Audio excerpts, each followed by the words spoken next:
আসসালামু আলাইকুম। তো এটা কি আপনারা চিনেন? এটাকে কি বলে? এটা হলো সয়া বলে। তো আমরা এটা দিয়ে কি বানায় খাইছি দেখাই। ফার্স্টে সিদ্ধ করে তো চিপড়ে নিতেছি, পানিগুলি একদম থাকা যাবে না, তো একদম চিপড়ে নিতেছি। তো এখন এটাকে ব্লেন্ড করতে হবে।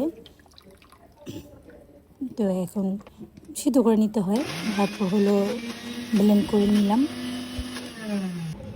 ব্লেন্ড করার পরে একটু ব্লেন্ড করার পরে তারপরে একটু পাউরুটি দিয়ে দিতে হয়। তো এটা সুন্দর এইভাবে মাখা মাখা হয়ে যায় ব্লেন্ড করার পর। সবগুলো তুলে নিল ব্লেন্ড করে। তারপর একটু পেঁয়াজের বেরেস্তা করে নিতে হবে।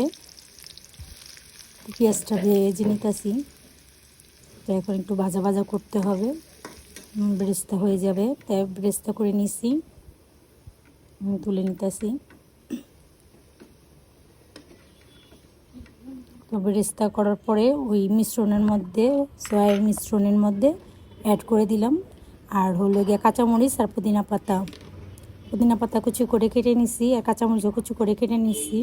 কেন এটা হলো গিয়ে আপনার হবে, টিকার রকম হবে, এটার জন্য কুচি করে কেটে নিচ্ছে।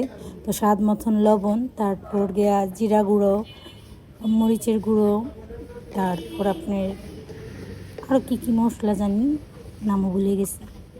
তো সামান্য ধনিয়ার গুঁড়ো, গোলমরিচের গুঁড়ো একটু সামান্য, টিকা বানাইতে যা যা লাগে সেগুলোই দেয়। সামান্য মশলাই লাগে, বেশি কিছু লাগে না। তো সব মিশ্রণ একসাথে মিশানোর পরে তো এটাকে একটা টিকার শেপ দিতে হবে। সবগুলো মিশ্রণ হয়ে গেছে মিশানো। তো এখন এটাকে টিকার শেপ দিব। তো দেখাইতেছি। তো এটাকে এখন বাছতে দিয়ে দিব। এটা হালকা হালকা আছে ভাজলে খুব সুন্দর হয়। হালকা আছে তেলে ভাজলে সুন্দর হয়। তো আপনারা কখনো খাইছেন কিনা বলবেন, যে সয়ার টিকা খাইছেন কিনা কখনো, খুবই মজা ছিল।